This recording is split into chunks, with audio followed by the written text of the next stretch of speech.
Siobhan is a character that appeared early on in Penacony and then simply disappeared from the story, which is in my opinion a shame, as I really enjoyed her. It's not very often we get NPCs with unique models, which made a lot of people believe that she'll become playable in the future. This obviously hasn't happened, so I want to conjure up how Siobhan would play like if she was a playable character. I don't want to dwell on things too much, so we'll go through it quickly.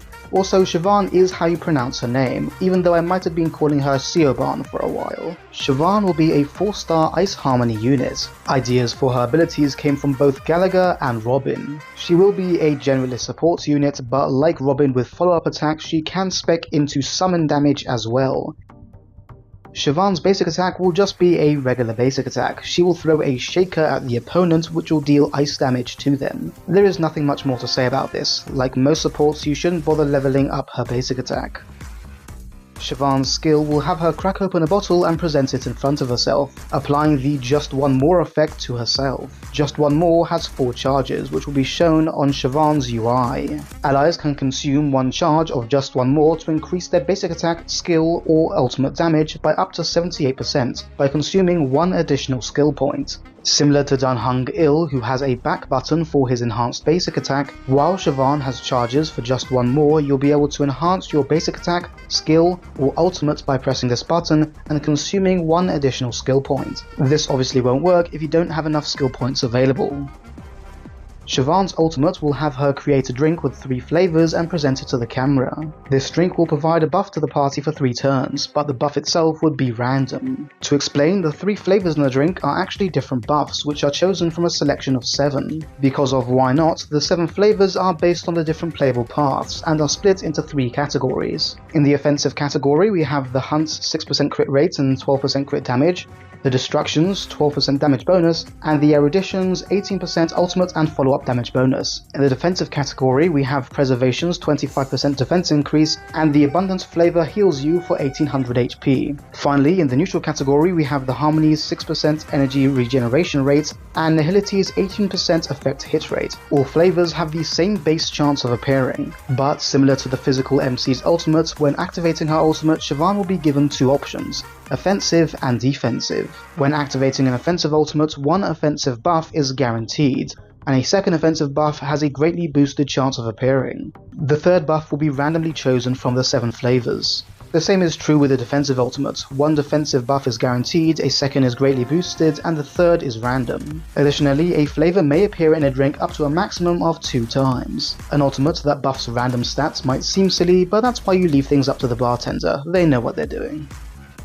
If you thought Siobhan's ultimate was complicated, then her talent is even more complicated, so you might want to strap in for this one. First of all, when an attack that was enhanced by Just One More is used, Siobhan will gain 4 energy. Next is something related to summons. I wanted Siobhan to have something summon related due to her association with the Dream Jolt troop.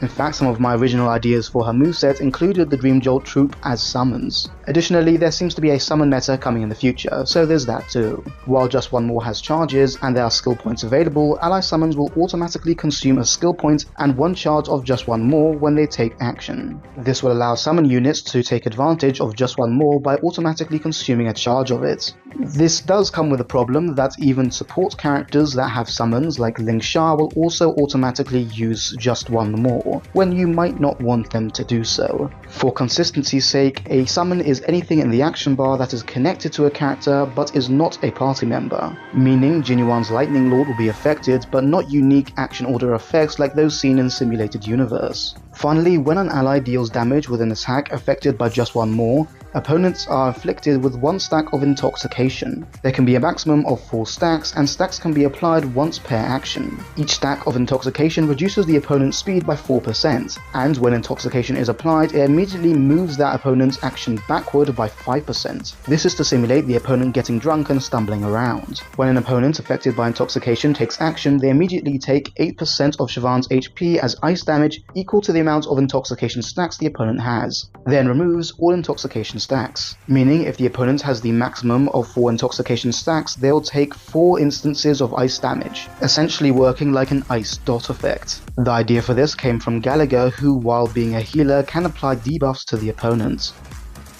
Luckily, Siobhan's technique is rather simple. At the start of the battle, it immediately grants the maximum charges of Just One More, and applies Intoxication to a random enemy.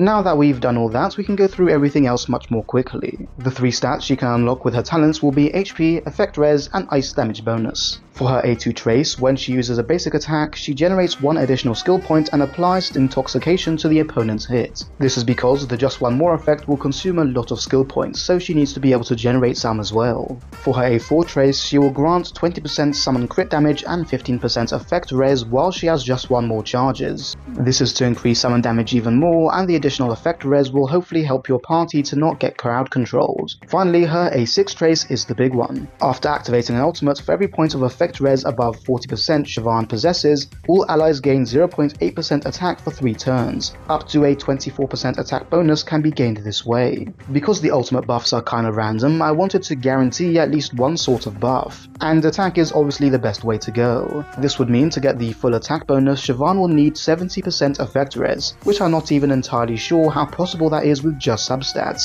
which is why I made her first Eidolon similar to Gallagher's.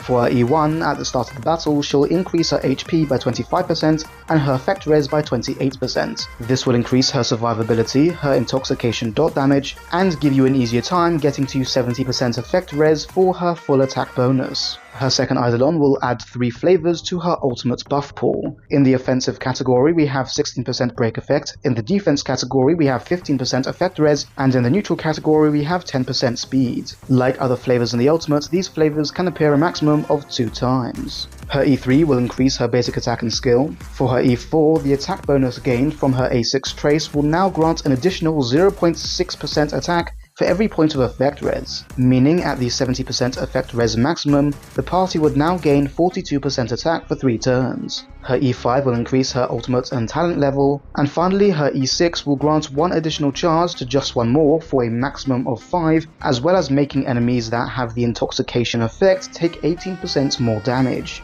All in all, I think it will be very interesting to have Siobhan become a playable character in Honkai Star Rail, and it's a shame that she was relegated to one part of the story and one version event.